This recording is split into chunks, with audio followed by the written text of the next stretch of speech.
went to see David, David the Good. We listened to Portishead and drank spiced rum. He threw me off the ramp and broke my foot, broke my wheelchair, all in good fun. I went to see David, David the Good, listened to Portishead and drank spiced rum. Now, I like the band Portishead a lot.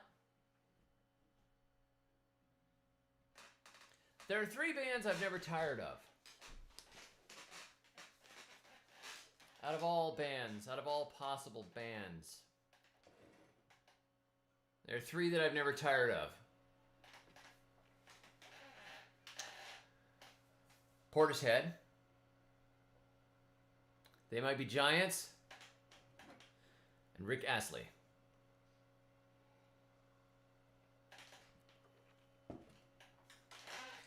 And,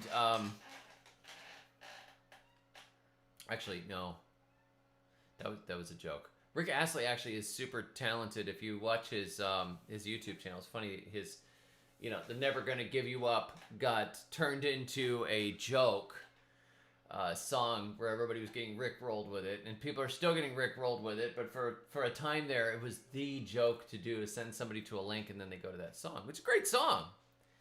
But it kind of made Rick Astley into a joke. And the thing is that that I found is kind of sad about that is that Rick is super talented. If you go and watch like the covers that he did a cover of Everlong by Foo Fighters on his acoustic guitar, and dude is so talented. He is an awesome guitar player, singer, and so it's kind of sad that poor Rick. But anyhow, no, I would say the 3 bands I never tire of: Portishead, They Might Be Giants, and Boards of Canada. Those are the 3 I have never tired of. So good morning, everybody. Seed Addicts says good morning, all y'all beautiful people. Yes, good morning. The Silent One, or Thessalent One says, morning, this is my first stream. I'm new here, but I'm Desert Gardener. Well, good morning. I've always thought it would be interesting to garden in the desert. That is, if I were to move again, I would like to move to the desert. I have gardened in a moderate temperate climate, Tennessee. I have gardened in a warm subtropical to tropical climate of South Florida. I have gardened in a borderline temperate subtropical climate of North Florida and now in Alabama. And I've also gardened right near the equator, but I have not done desert gardening. Now, I also haven't done truly cold gardening like, Maine, Vermont, Canada, most of Canada. I haven't done any gardening like that, but I don't really want to. It's too cold for me. I can't stand it. What does my shirt say? My shirt says capitalism is best ism. Out of all the isms, capitalism is a favorite. Not crony capitalism, not corporatism, which is what we have today, but the free exchange of goods and the ability to start home businesses and seek your fortune. So, I want to say good morning to everybody that's here. Good morning, Noah, Northern Tide Garden Guy, Brant, Abel's Tropical Fruit, Love Cat, Alan, Hartmundus, and Steve's Bees, JF, Seed Addicts, The Silent One, Gloria J, good morning, Cisco. It's nice to see you all. Yes, spring is here. spring is here, and you know, I have not done particularly well at giving you guys all kinds of new, you know, new things, new content, and it's because I've been working on the publishing house. So, what we have now is fantasy capitalism. Yeah. Behind me, you can see the Good Books logo. That is my new gardening publishing house, and I have been working on that. And it's, you know, it's a good bit of work to set that sort of thing up. You got to do your ISBN numbers, and you've got to do contracts, and you've got to track things down, and you've got to post this, and do this and that and the other thing, and you have to have good book layout people and graphic designers and copy editors and all that stuff. But I've made a lot of good connections over the years, so it's not as difficult for me to start it as it would be as if I had started really from scratch. I didn't start completely from scratch, which is a big help. So there's a big, great, wonderful thing that is happening, and that is, you know, first of all, my books are going to be published by myself, so I have more control over that directly, which will be cool. And the next edition of Grow or Die should be out very, very shortly. I have ordered proofs from the printers, so I should be getting those proofs in the mail within the next week, and I'll have an idea of how it looks. And then I'll decide if I'm going to hit publish. The moment of truth, it will be out there under my own publishing house, which is really cool. But the really amazing thing that is happening is that this book right here, Water-Wise Vegetables by Steve Solomon, this is out of print. And I have been talking to Steve, and this actually really is going to apply to your desert gardening as well. But any place where you don't want to use a lot of water, or you don't have access to excellent irrigation, or you want to be more conscientious about how much water you use, or you want to save money on water and know how to do it, there's a lot of information in this little Water-Wise Vegetables book, and we are going to be republishing it. Steve is writing a second edition of this book, so I'm psyched about that, and we are going to be publishing it. So that is one of the coolest things, because I've looked up to Steve Solomon for a long time, and Steve is a brilliant gardener and a very good writer, very good at explaining and mentoring people through his writing. So I'm very blessed to be able to work with him. That's pretty cool. And then the other thing that I am going to be doing is publishing books by John Moody, who is a friend of mine. John has written the book. He wrote the book, Winning the War on Weeds, which is a very good book. But he has got multiple other books coming soon, and we are going to be publishing those too, as well as republishing all of my books. And also,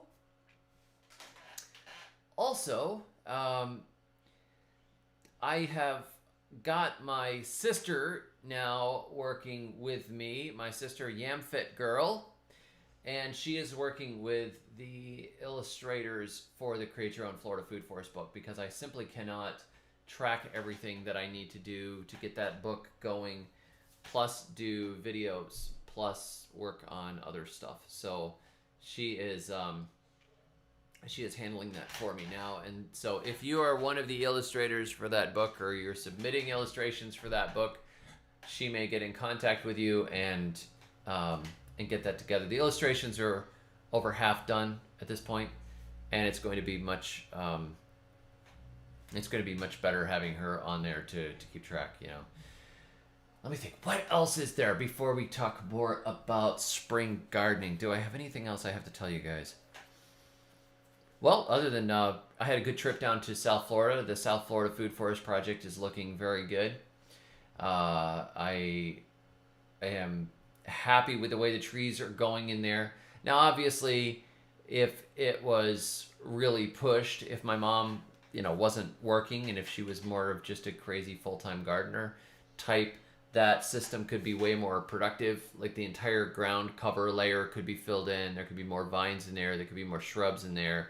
A lot of the bare ground could be covered and built up and all kinds of other things. But it's not, you know, it's even with her doing the weekend work that she does to keep the fruit trees and everything looking good. She's been feeding them with fish emulsion, and she's pruned and chopped and dropped and all that stuff. She's a good gardener, I'll tell you guys.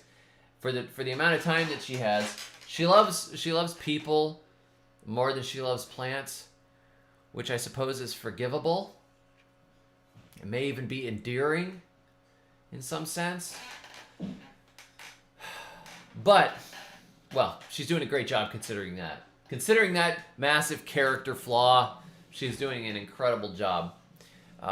There's blooms coming in on the starfruit. There are beautiful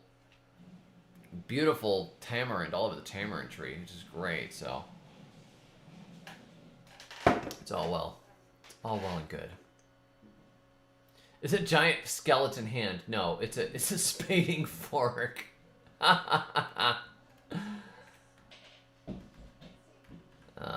Water chestnuts are not the same thing as regular chestnuts. Water chestnuts are completely unrelated, but if you're allergic to tree chestnuts, you're not going to be allergic to water chestnuts unless you really have some different allergy set. You know, Steve, I would love to get water chestnuts again. I used to grow those. They're so much fun. If you have any extras, I don't have them anymore. I used to have them and I lost them. I would buy some from you or trade you something. Oh, you mean the giant skeleton hand over here, not on the thing? Yeah, it's a giant skeleton hand. It's a big Indian rake.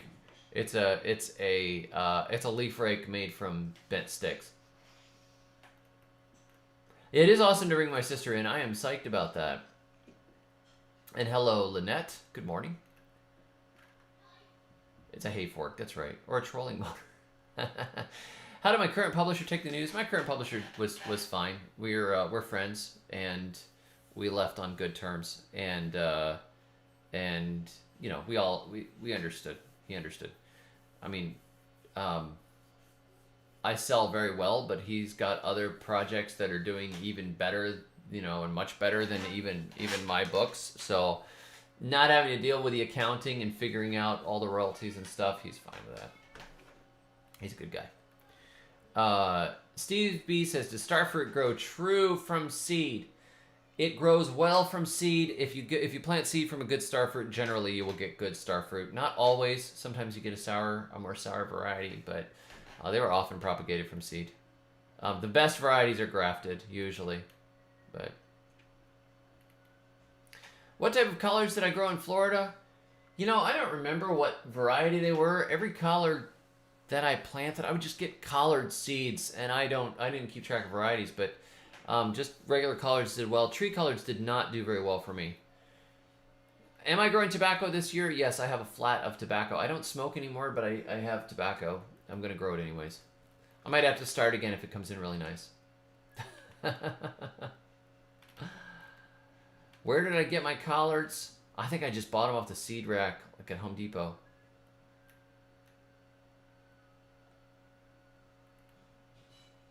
Thank you, Chessboard Destroyer.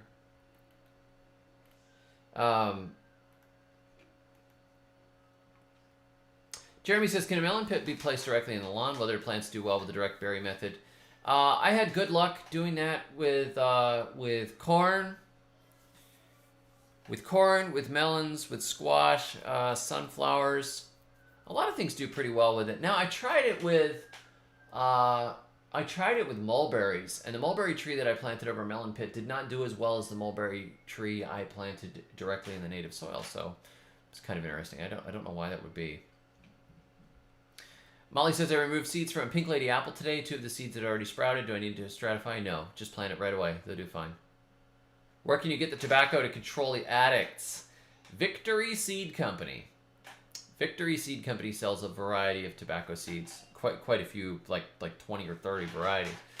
cigarette tobacco, pipe tobacco, all kinds of stuff. And even if you don't smoke tobacco, you can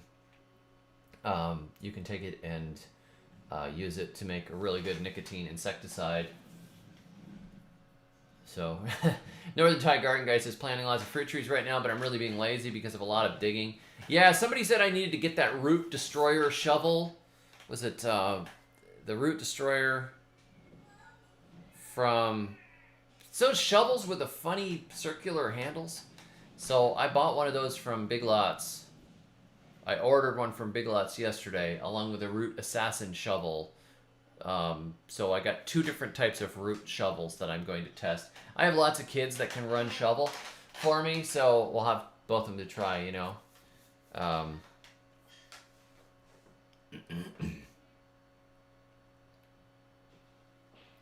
Let's see what we got here.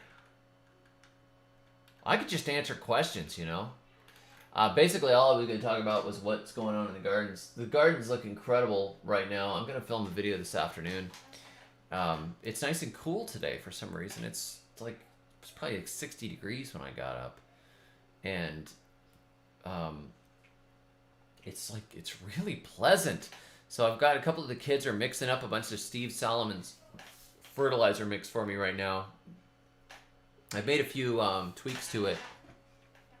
Couldn't get all the ingredients exactly right necessarily, so I'm using like diammonium phosphate instead of bone meal. I found that when I put bone meal in the mix, dogs would come into the gardens and trample the gardens, and like they must have been licking the ground and stomping it. Any garden where I put bone meal, I had dog prints all over it. They destroyed stuff of them. It's crazy. And I'm like, you know, look, do I have to be perfectly and utterly organic? No, I don't. And they don't touch the diammonium phosphate. So I do have a video on tobacco insecticide. You can look it up. I am going to be feeding all the beds because we got a huge amount of rain while I was gone, and things just got way out of control. A lot of the fertilizer just washes through no matter what you put on. It's like the soil here. We got like 14 inches. And it was enough to turn some of the rows of potatoes yellow. Like they look bad. They got too wet. Hey Betty, nice to see you. It is a beautiful spring. It's gorgeous. You know one of the wonderful things? Everybody's, you know, freaked out about pandemics and injustice and all this, you know, elections and everything. It's been some crazy time for everybody. There's a lot of fear and a lot of nerve-wracking going on, and things are not looking good anywhere. But you go outside and you don't bring your phone with you, and the sun rises in the sky and the sun sets, and there are butterflies and there are birds that really don't care about geopolitics or anything else. They don't care about economics. It's really nice to just go outside and garden. I will tell you. Now, chessboard destroyer, just go ahead and search for it. Look for nicotine insecticide David the Good. You'll find it. Groshake said, I put dog food at the bottom of my lasagna bed. The dog dug it up. Yeah, I've had that happen too. Hey, Jenny. Nice to see you. Hey, Bama Gardener.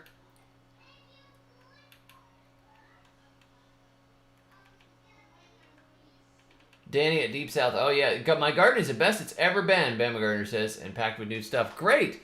Yeah, I've got Chinese yams that I'm going to be planting really soon here. I'm excited about that. That is going to be fun. So, yeah. Chinese yams. I haven't grown them in some time. They're I think they're the only yam you can actually eat raw. So, Gloria J says, I think I may have over-fertilized my tomatoes. Leaves yellow and white and poor growth. It's hard to diagnose. Nutrient deficiency mimics so many things. Yeah, too much water can do that. pH problems can do that. You can try... you can try misting them with a nutrient solution. You know, if they look like they're deficient, misting them with a light nutrient solution, see if they look better. Lovecat says, so true, log on to the outer net, everyone. Yeah, absolutely. Koi says, can you do a video on fermenting tobacco leaves? Yeah, I could probably do that. I usually just stack them in big piles and put them in a corner and just let them sit. Yes, that's right, Discoria apicida. I have never heard of mango of the sun. 10 to 20 pounds is crazy. Wow. Now, Jenny, the Japanese yams, I think, are just another variety of sweet potatoes. The problem is that the name yams gets used for sweet potatoes and for true yams. So they're probably those purple and white sweet potatoes called yams. Little difference. Brock says, well, the 2 inches of snow that hit the Midwest last night killed the cherry trees that just broke dormancy. No, it'll probably kill the new growth, but they'll probably grow back. But you never know. It's pretty rough. Snow is not as bad as temperatures that just go down without snow, and you know, they go down to like, you know, -10 or something, and you're in big trouble. But so, hey Rose, hey Zachary. You're very welcome, Steve. So, yeah, that's the purple ones. Those are a sweet potato variety, Jenny. They grow very nice, and they taste good. But they're not the same. The Chinese yam is actually a climbing vine that goes up, and it makes little roots on the stems that you can eat. So basically,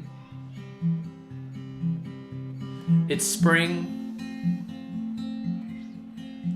So basically, it's spring. Basically, that means the winter is over. The blooms are all on the clover. Oh, basically, it's spring. Your love is in the air like pollen. And love is in the air. Yes, it's calling. Go outside. Because basically, it's spring. Basically, it's spring. The cabbage moths are on the wing. I hope that the bluebirds eat them all. Basically, it's spring, and it's time for gardening. Basically, it's spring. Here we go.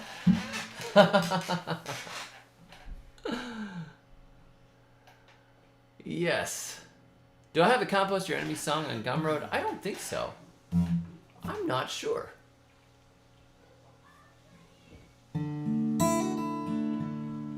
So, I'll tell you what I'm doing today.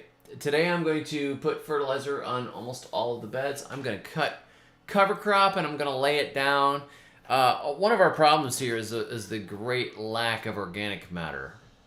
We have an issue. We have an issue with organic matter just completely burning up. High rainfall, warm weather. Organic matter just burns and is gone. And multiple people said, you know, on that terra preta thing, well, this is a lot like hugelkultur. Like, a lot like hugelkultur? What are you talking about? It's not, you bury things in both. But the important bit to the terra preta is that you have those clay shards and that charcoal. And that makes a big difference. Hugelkultur is going to break down into soil. It's going to break down into organic material. It's going to break down, you know, the organic material is going to break down into humus. And that humus is going to eventually be consumed, and then you're just going to have sand again. In 15 years, 10 years even maybe, it'll just be sand in there and you wouldn't even know that you had logs that you buried. Hugelkultur is great stuff. It's good for building soil, but it's not the potentially permanent or almost permanent solution that the charcoal and the clay and everything is. And so that difference there is super important. The charcoal is acting like permanent humus, permanent compost. It's changing the exchange capacity of the soil. It's acting like a battery for nutrients. It's acting as a housing development for fungi and bacteria. It's a long-term thing. And I love hugelkultur, and I love composting. And I will keep composting and adding humus, but that's a perpetual ongoing thing that you have to do. What I'm hoping to do is actually change the soil structure and the soil fertility for generations, not just for the next 10 years or so. And if I just add compost, I'm really only changing it for half a year to a year. It's amazing. So you've got to really, it's a different way to think. Yes, Mr. Pinkerton is back. Gloria, thank you very much. Gloria sends a super chat and says, should I plant the black sapote I emailed you about? And if so, what would be the best location in Kissimmee, St. Cloud area? First year growing and has a couple of blooms. Thanks. I would plant it in a sheltered location because you are really borderline even in Kissimmee, St. Cloud. We've had some mild winters in Florida, but it doesn't mean that we're always going to get mild winters.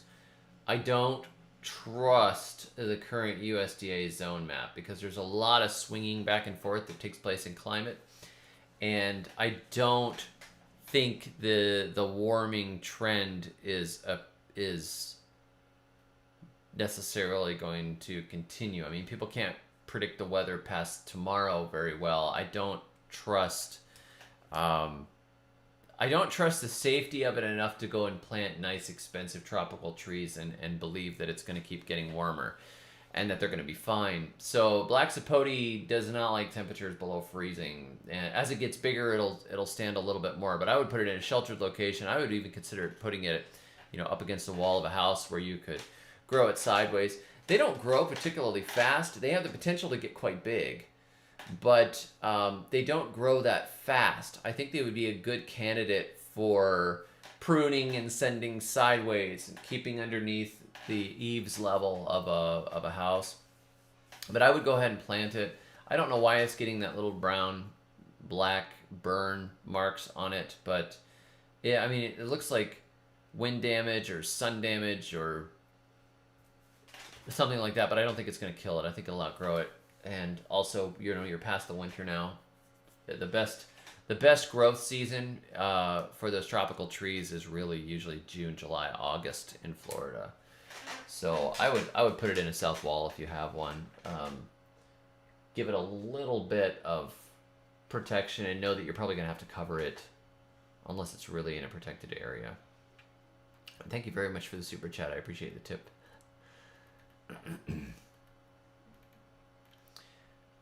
Troy sends a super chat and says, same question about my peaches, only new shoots at the bottom, cut the rest or keep waiting for new growth. No, if the shoots are at the bottom, you got to be careful because they may be below the graft line, and that would be rootstock. Now the rootstock is often more vigorous than the fruiting stock that's on the upper side of the graft. Don't let those things grow. Anything below that graft point needs to be cut off. And also, as the trees wake up in spring, you'll see often the shoots will start to grow from the bottom towards the top as the sap rises in the tree. Sometimes lower stuff will grow first. Not always. I have an apple out front right now that's making growth just at the very top, and the rest of it hasn't leafed out, but I have some peaches and plums that have done that, where they're sprouting near the bottom. I break those off. I want the top of the tree to grow. I don't want to deal with branches really low that are vigorous. Unless you're hoping to have it branch low to the ground and go out. If you wanted to make a vase shape out of it and you had branches, say, growing out of it at 18 inches, Well, you might cut it at 19 inches and let those 18-inch branches become a vase. You know, the ones at the 18-inch level. But if you're afraid that the top of the tree is dead, you can always nick the bark and see if you see any green under there. Then it ought to be fine.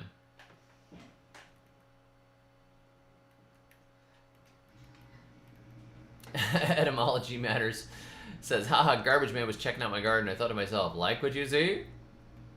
Yeah, the UPS guy was here a day or two ago dropping something off, and he said, your garden, that's a beautiful garden. The UPS guy's really nice out here.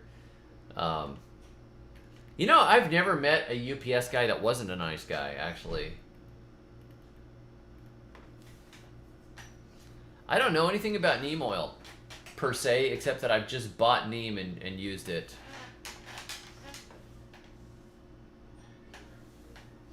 Chessboard Destroyer says, you said in your Alabama Food Forest post that your land is rented. Are you moving again soon? If so, my dad is a real estate broker for all of Florida. Oh, that's nice. No, I'm not really looking to move. I kind of enjoy it here. I like being in the middle of nowhere. I like not having neighbors. I had some irritating neighbors in Grenada, and I have had irritating neighbors in a couple of locations, and here I don't have any irritating neighbors. Nobody bugs me. I got lots of space. I mean, I'm friends with the neighbors. I helped the neighbor down on the end of the road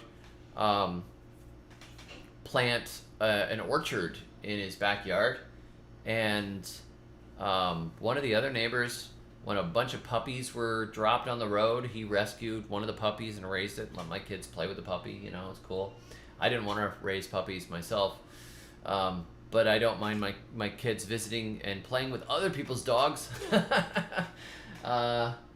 But I'm in a pretty good location right now, and I also feel like real estate is really, really, really too expensive right now. I don't want to buy it now. I want to wait until everything collapses and then buy it afterwards. And if it doesn't work out that way, hey, you know what? You can't keep anything anyways. If you know, when I die, I'm not gonna own anything. So I'm enjoying what I have right now, and I'm just acting like I live here forever. You know. I don't mind. But thank you for the offer. Rosehaven Farm says, we built a hugel mound to catch water flowing down the hill into the barn. Worked. Grows good strawberries too. We know it's not permanent until we make it a permanent raised bed. Yeah, eventually it'll sink into the ground, but it's a good way to build soil in the interim. It sounds like a, you know, get your short-term strawberry crop in there. That's pretty good.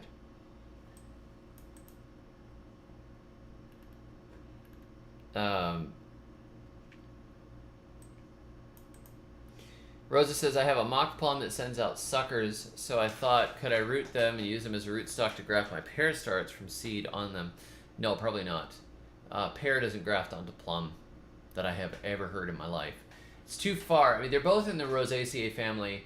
Plum basically works well for a lot of the stone fruit to graft onto. You know, nectarines, apricots, peaches. You could probably graft almonds onto it too, but it's getting too far out there to graft like apples and pears. They're in the same greater family, but they don't cross well. They're a little too far. Jenny says, my raspberries are growing everywhere except the top of the stalks. Are you supposed to cut the top off to get new growth off the top? It depends on the variety of raspberries. Some raspberries are spring bearing, some are fall bearing, some are both bearing. Some varieties bear on the new growth and some bear on the old growth. You got to figure out what variety you have and then look it up and see. I find a lot of good information from the universities usually on commercial growing of these things. And it's pretty helpful. So, hey, Chris's Clever Craft, welcome. Glad you're here. Rosehaven Farm says, we're considering that our farm is in zone 4 now. USDA says we're 5B. Not an experience we aren't.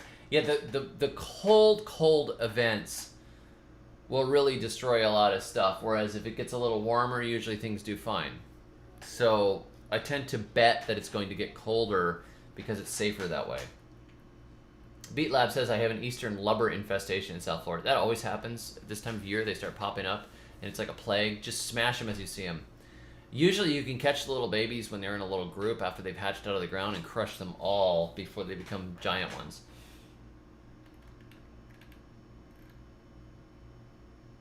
Hey, the Country Ninja, welcome back.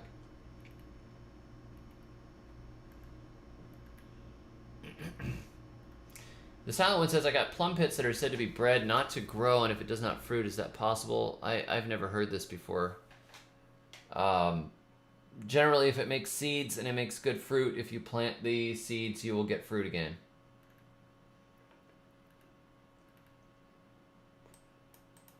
Where can you get heirloom garlic seeds? Probably you would get planting material at some place like the Southern Exposure Seed Exchange. But I've never seen them from seed. I've just seen the roots, and it's pretty much too late for this year. Noah says, I saw white sapote at Lowe's yesterday. I was standing there for 20 minutes debating whether to get it or not. Yeah, it's tempting. See a fruit tree. I've never seen it before. I don't even know what it tastes like, but man, it's cool. Northern Thai garden guy. Yeah, neighbors, you'll find that Westerners often have a lot of sense of personal space that you don't get sometimes from non-Westerners. We've noticed, you notice this, people like get really close to you and talk to you and you keep trying to back up. And Americans don't even have the biggest personal space things. I mean, some people in Northern Europe, they don't want you to stand close to them at all. They don't want you to talk to them or even look at them, Like, get out of my place, get out of my space, Americans love to talk.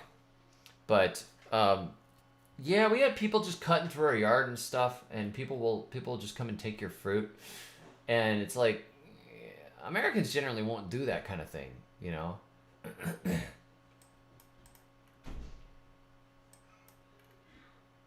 Is it plum cod? It's a mix of both. I don't know. I planted some pluots and they sprouted, so I don't know what they're gonna do. We'll see.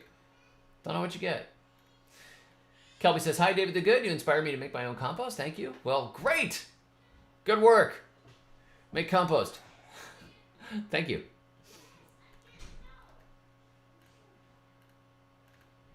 Yes, unless you start a cryogenics fund. That'll keep me around. I don't want to stay around here. Chessboard Destroyer says, any advice for a starting garden YouTuber? Yes. Tell stories. Make good stories. Don't film straight up and down with a phone. Tell stories. And make it an interesting story and cut out the boring stuff unless it's really funny. Sometimes I deliberately leave long pauses because they're funny and awkward. But you can only do that if you already have interesting stuff going on. It's way more interesting to talk about how you discovered something or something that you're testing or exploring than it is to just wander around and talk and have lots of like interruptions where you're like petting the dog and talking to the dog and stuff. That gets really also, if you mention other people that you like, you'll see that it's like some people don't ever give credit to anybody for anything that they do. There are entire like YouTube things where it's like they just came up with all of these ideas just out of nowhere. And it's like they didn't come out with that idea out of nowhere. Nobody's coming up with these ideas out of nowhere. If you give credit to people that have inspired you, say, I read Patricia Lanza's book, Lasagna Gardening, and I decided to try it for myself. Thank you, Patricia, for writing this book. That's way cooler than I came up with this cool method, and then you build a lasagna garden. You didn't come up with it. You'll see, like when in my lasagna gardening demonstration, I give credit to Paul Galchi of Back to Eden. I give credit to Patricia Lanza. I give credit to Ruth Stout. I didn't come up with that out of nowhere. I tested it. I tweaked it. I have my own little things that I like to add to a lasagna garden. I've customized it to make it kind of a David the Good lasagna garden or whatever. But none of us are reinventing the wheel here. And it's like the big work has been done for us already. just go and compliment other people on their stuff. Don't talk about your channel too much, but go and, you know, say, hey, I mentioned you, you know, on other people's channel. Thank you very much for coming up with this thing, or for demonstrating this so well. People will appreciate that. And if you tell good stories and you have pretty shots, make sure when you make your camera angles that you do interesting things with the camera. Like, a straight shot from above is kind of boring. It's fine if you want to show a whole demonstration or something and you don't have a better option. But if you can have a shot from inside the trash can and you're reaching in to grab something, that's way more interesting than a shot from the side where you go down and you reach into a trash can. Good Eats with Alton Brown. Go watch an episode of that. That is like the most ideal show to show you how to tell a good story while demonstrating something. It's just, he's just got it, you know. But anyhow, that's my 2 cents. Also post regularly. Post regularly.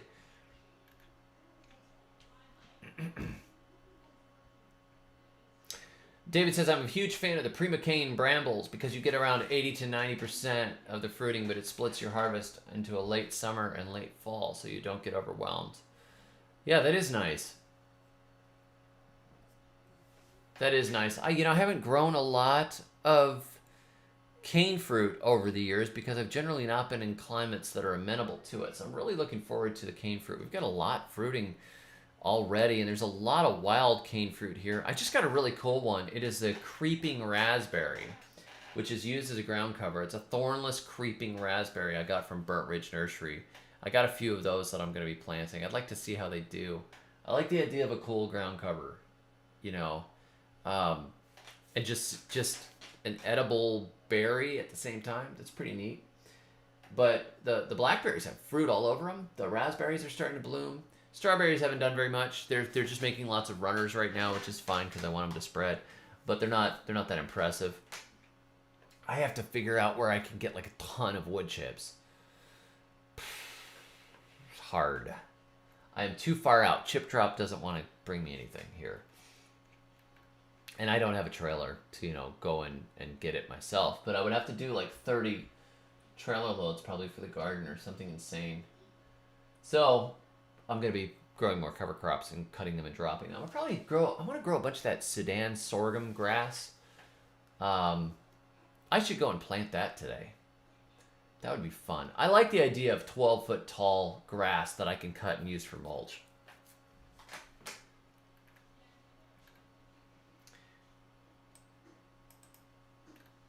Well, Jenny, good luck with the garlic. I hope it does okay. I don't think you should put it in the freezer to cold stratify it. It may have killed it. That's really cold for garlic.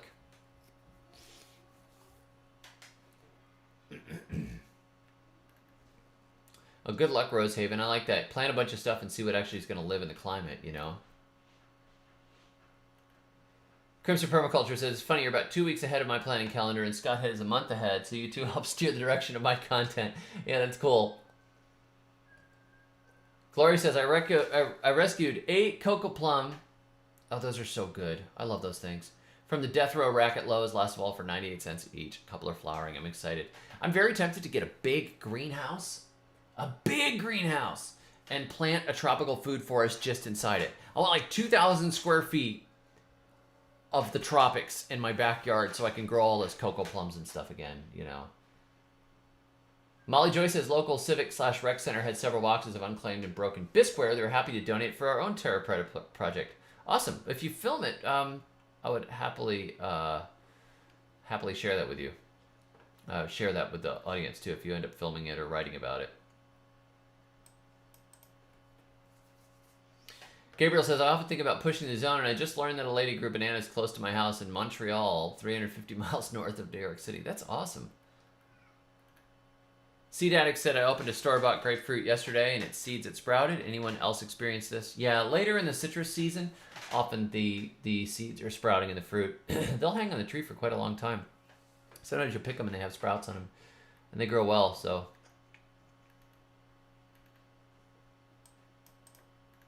Where can you get Cuban oregano? I don't know. Probably somebody has cuttings to share.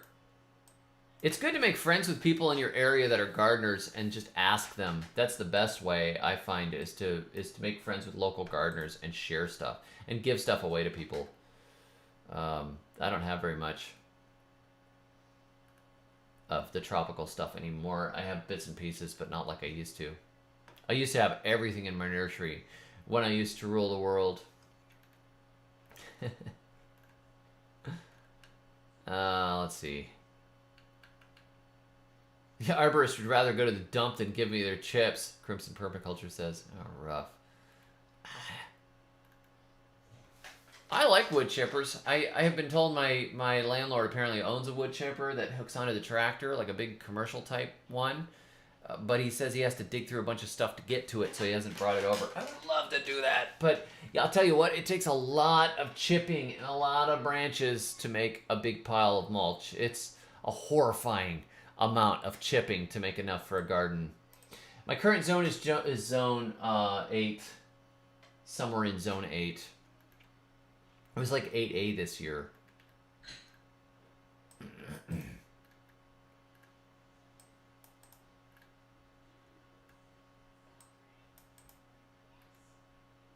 M8 says, pay for the chip drop. I never got one, then donated $20 and have one the next day. Well, it's worth trying. Have I looked at anything Korean natural farming or Jadam yet? Yes, I have. I read the book. Also, I wrote a bit of a parody of that in Jack Broccoli. Turned Earth, a Jack Broccoli novel. If you have not read Turned Earth, a Jack Broccoli novel, you should read Turned Earth, a Jack Broccoli novel. It's hilarious. I wrote it. And it's lots of fun. It's the world's first gardening thriller, where radical Korean no-till extremists are murdering soil scientists. It's a lot of fun. What do cocoa plum look like and taste like? They look like a very pretty little shrub plant with glossy green, roundish leaves, and they make little almost black or white or sometimes a little pinkish white fruits about this big. They taste like a cool, somewhat sweet cotton candy-ish sort of a flavor. There's not a lot of flesh on them. You kind of chew this little fluffy flesh off of a pit, and apparently you can roast the pits and eat them like granola too. But it's a very pretty plant, often used for hedges in South Florida. Very nice. Crimson Permaculture says, Deep South Homestead have 2 large greenhouses they're pushing the zone with. Yeah, I'm tempted to do it. It's just I'm renting, and I'm like, well, do I really want to set up a whole greenhouse? Do I really, really, really want to commit that much? I don't know. I'm not sure. Boyd says, what's a good fruit tree for a wet location? I have a spot where water runs and it stays wet a lot. Man, it really depends on your climate. If you're in a more tropical climate, ice cream bean will grow right by the river. Tamarind will actually grow in pretty wet areas too. And bananas grow really well so long as it doesn't get cold, because then the roots rot. A lot of greenhouse sellers sponsor YouTubers. Maybe an option to get one cheaper. That's not a bad idea. Chessboard Destroyer says, where can I get a red currant? I don't know. Try Burnt Ridge Nursery. Burnt Ridge is where I get a lot of stuff.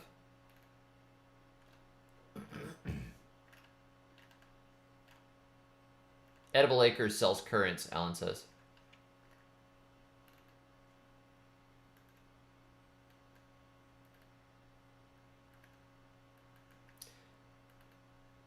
Mick Howard 7 says, hey David, can you tell me how to keep carrots from going mushy after harvest, please?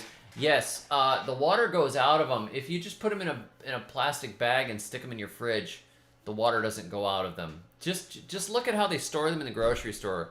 They put them in a bag, and they put a little zip tie on them, and they stick them in a cool location. That works well. You can also store them in wet sand or like slightly damp sand. It's just otherwise they turn to rubber and they fall out. So they'll dry out really quickly if you just leave them on the countertop. But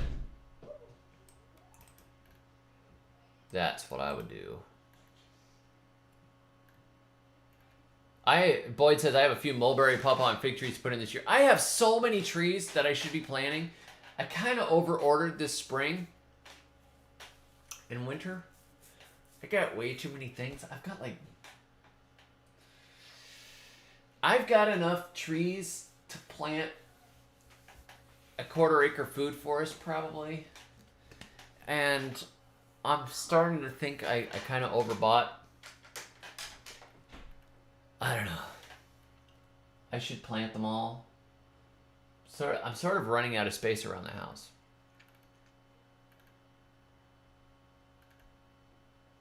Tina says, listening while I work. Just found a mantis sack and put it in my car to take home, but very nervous about it hatching before I get home. Oh, they're so cute, little baby mantises. You need little baby mantis car seats. Oh, it's great. Are we there yet? Are we there yet? Oh, it's funny. Haley says, cockroaches in the garden, what do I do? I just ignore them. The other thing you could do is if you have like stick piles and bushes near your gardens, lizards will live in them and they will eat the cockroaches. I used to flip over logs in my garden in South Florida, and the lizards would run out of the bushes and snatch them off the ground. Bodega Wi-Fi says I would definitely go to a D to the G seminar. Ever thought about going on a tour? I've done a couple. I did a small Florida tour back in gosh, was it 2019? Spring of 2019. So it was. I had a lot of people showed up, a few hundred probably. It was great. I got to meet a lot of people in person, which is fun. And now people say, remember I met you at such and such? And I'm like, I can't remember your face. Please send me a photo because I can't remember you. Maybe there's a picture of us together somewhere. But no. Too many projects and not enough time or children. Yeah, it's sad when you don't have enough children. They're very helpful.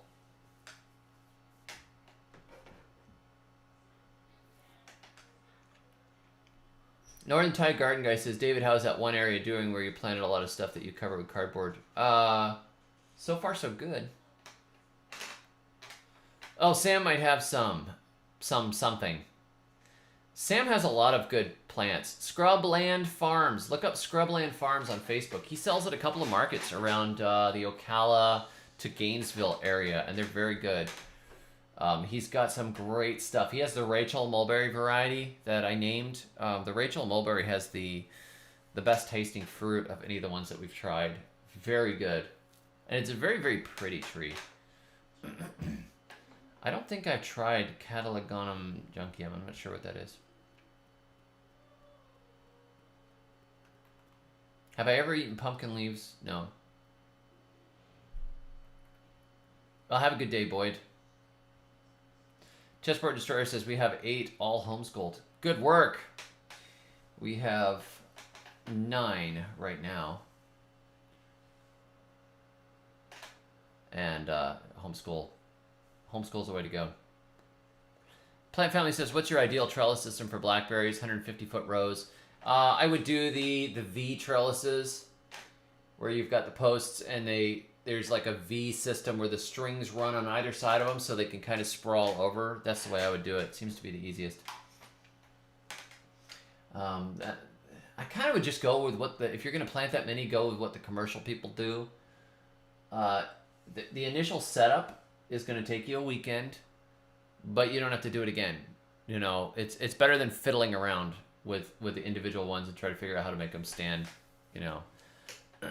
But if you just, you know, you run your wires down and you get some of those, there are these little clicking ratchet things that ratchet at the end of the wires and they pull it really tight. Super easy. And sink the end posts in with a bag of concrete. But I recommend that you do it now before the price of wood doubles, triples, or quadruples again.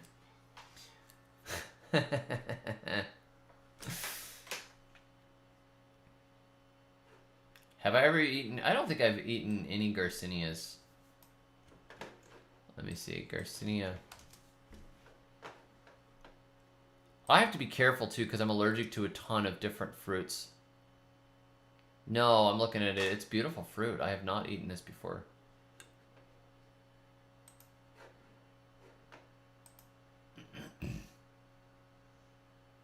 Now, I've never seen a kink coconut without a husk. It's very interesting. Chessboard destroyer. Well, what type of bamboo do I recommend? It really depends on what you want to do. Do you want to go fishing with it? Do you want to build with it? Do you want it for edible shoots? Do you want it for a privacy hedge? Do you want it to take over the world? There's a ton of different bamboos for different applications. Some are more ornamental. Some are better edibles. Some are better for building. You know, some are good for weaving and making baskets. And it just really depends. I would plant a half a dozen different varieties. You know, plant some really big ones, plant some small ones. Go to a bamboo nursery or somebody that knows about bamboo and then ask them what they like the different ones for. That's the best. Craig Hepworth in the middle of Florida, he had a Florida bamboo nursery. I don't know that he does that anymore, but he's a great resource, you know, if you can catch him. All right, it's too many questions, Chessboard Destroyer. Oh my gosh. The pest plant, it really depends on how good at marketing you are. You can sell almost anything. Let's see. Who'been 87 says my parents are buying 5 acres out in the mountains of southeast Idaho. Any recommendations on gardening on a hill? Yes, in fact I have a few. When you're gardening on a slope, don't till, don't be a dope, because if you loosen all that soil, as the Appalachian farmers learned, all your topsoil will burn. It'll grow in big ruts down the hill. If slope is more than 30 degrees, you better just go and plant some trees. Even 20 degrees is kinda pushing it. If you feel like terracing, leave lots of trees and shrubs in. Look up natural vegetative strips. It's best to farm on contour so things don't flow too far. If you can make yourself good thick hedges, it'll catch all the runaway silt, and you won't have guilt about losing all of your soil. Very important. Very important to not turn the ground over and let it all run away down the side of the hill. It gets to be too much loss too fast. The book Tree Crops by J. Russell Smith, he writes about the problem of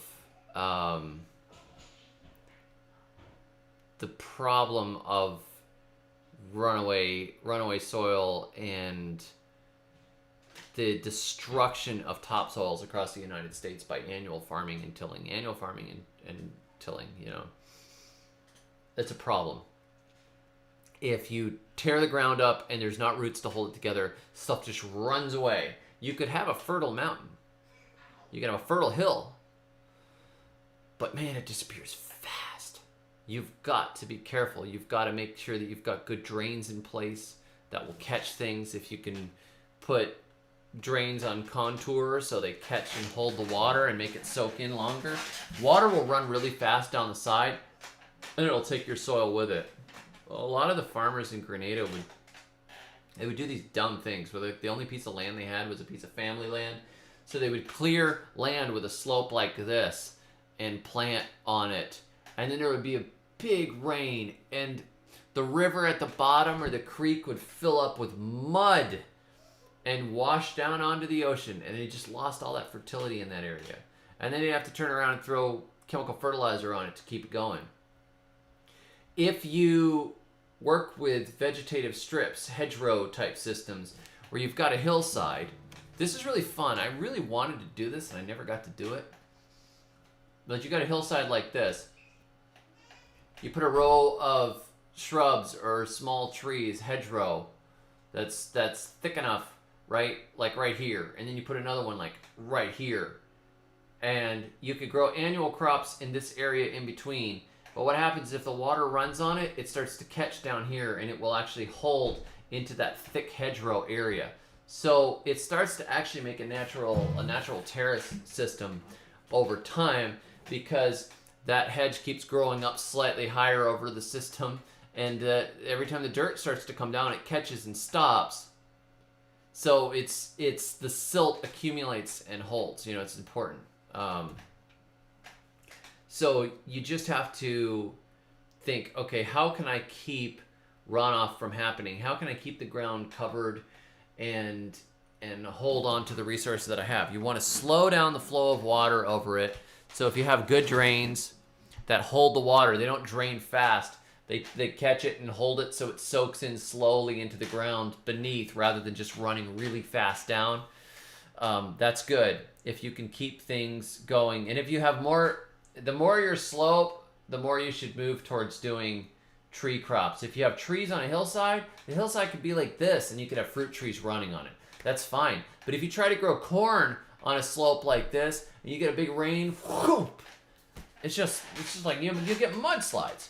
I mean, in Haiti, the problem with land ownership and theft and mismanagement is just ridiculous. Like, all the trees get cut down and turned into charcoal for cooking. And then there's a huge mudslide because there's nothing to hold the mountain together anymore. And a bunch of people die because there are no trees to hold the mountain. So you've got these big areas of bare ground because everybody's burned the trees and nobody really owns it and everybody's stealing it and whatever. And it's just like this generational mismanagement that has led to terrible erosion issues and other things. In the Dust Bowl, Oklahoma, there were these prairie grasses and there were long dry seasons, and the prairie grass held the soil in place, and it was continually making more humus in the ground, and there's these big, thick, amazing root systems going 10 feet, 15 feet deep into the ground holding it. People came out there and they said, man, this soil is so rich, let's till it. So they, burn off the prairie grass, till under, and then start planting annual crops. Well, they till and they don't get rain for a while, and they're getting a lot of wind, and what happens is the wind starts to pick up all of the topsoil, and you have these big drifts of topsoil just blowing away. Clouds of topsoil, like you see the Sahara dust going across the Caribbean almost every year. It's tons and tons of dust just getting picked up in the air and blown around. It's a problem. And what was very fertile soil because of mismanagement got spread and blown all over the place and wrecked. It would have been better to raise cattle on it and move the cattle from place to place, because the prairie had been a great place for buffalo. It wasn't such a great place to plant corn.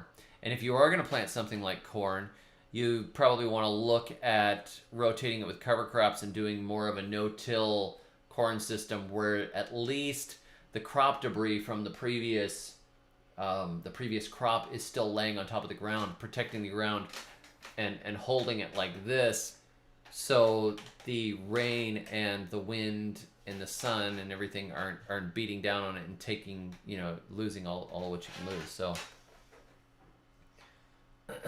So the Silent One says, corn had deep root. We just farm them and uproot them. I tried with deep pots, got corn with 5 feet deep roots. Yeah, they can grow very deep. The problem is during the establishment phase of the corn, and with all the bare ground in between the corn, when you till the ground to plant the corn, if you get rains afterwards, that's not good. Now, if the corn would just stay there and hold all the hillside, that's one thing, but often there's a lot of rains in between, and there's a lot of bare soil in between, and then you'll lose it. Corn, I think, could be done. One of the things I saw that I liked was hacking holes right into a lawn or grass on the hillside. I saw corn planted on hillsides like this, but they just hacked little pockets into the grass, and they would plant the corn in it. They didn't actually cut all the weeds. They just knocked the weeds down with a hedge or a string trimmer and then planted, you know.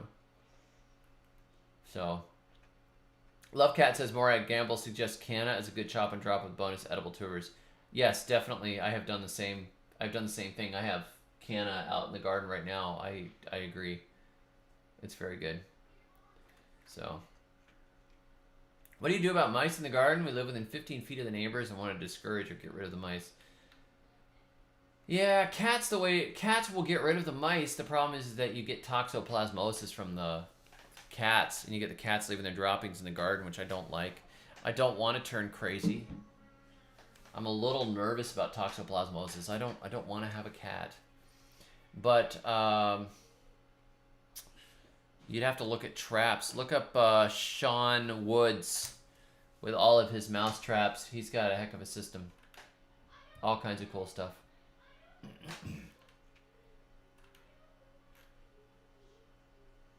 So, all right, guys, I am going to call this. Thank you for joining me.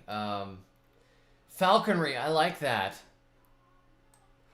I have got to go out and do some garden work because the day is burning away, and as much as I like talking to all of you, I have to go get out in the garden really bad. And it's driving me nuts. I'm looking out the window. You want to see out my window? Here. Can you see out my window? No, I gotta go further. Let's see if I can make this thing go further. What am I watching? Is this the weird YouTube? What is this weird YouTube thing that I'm watching? I don't like this channel. There's too many weird YouTubers. This guy's real weird. That is so blurry. Is that really the best you can do? There we go. You can't really see the gardens. All I can see is green here, but here it looks like it's all white. I think it's because the, what in the world? See that bathtub out there? That bathtub's gonna be a worm bin. Yes, this is the weird YouTube. This is the weird YouTube. Today is also gym day. So I'm gonna work in the garden and work in the gym. I have been working out 3 days a week and pushing it hard and eating way more calories.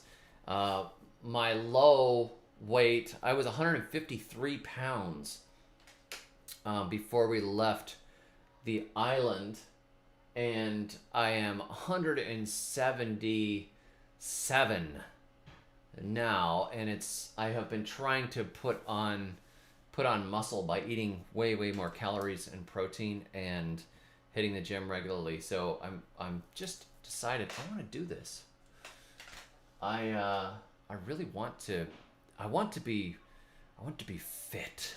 It's gonna be awesome. So, yes, I need to get out and garden right now. The writing is going well. I've got my sister working on stuff with me, and we are busy. Thank you very much, Tina. Chessboard Destroyer, have you been seeing my emails? The problem is, Chessboard Destroyer, I get a lot of emails. I get a lot of questions. So I'll answer a few questions, but I have to stop answering questions. I really don't have enough time in the day. So when I do something like this, I try to answer a few questions. I try to answer emails sometimes as I get them, but I can't. Hopefully I've answered it in a previous email or on my website, thesurvivalgardener.com, or I mean a previous video. Go search my videos if you have questions, and search thesurvivalgardener.com, because I really don't have enough time to deal with it. I do occasionally do paid consulting. Like if somebody wanted to call me on Skype, I will do that, but I don't do it all that often because I'm just too busy. So thank you very much, Tina, for the super chat. I appreciate it. I appreciate the tips, and it's nice to see you guys. No, not just too awesome, just too busy. I literally do not have the bandwidth to deal with even the stuff that I'm supposed to be doing. So I want to thank our the members of this channel. Thank you for the ongoing support, and thank you for the super chats to those of you who donated today. I want to thank Tina and Gloria. And, oh, did I miss one? I know I missed one. Sorry. All right, where is it?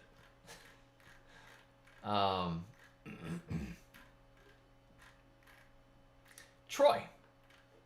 Troy as well. So thank you guys very much. And have a wonderful day. Hopefully you're getting some good weather and you can get some gardening in. I will catch up with you guys before too long. And I have done lots of posts on Chop and Drops, man.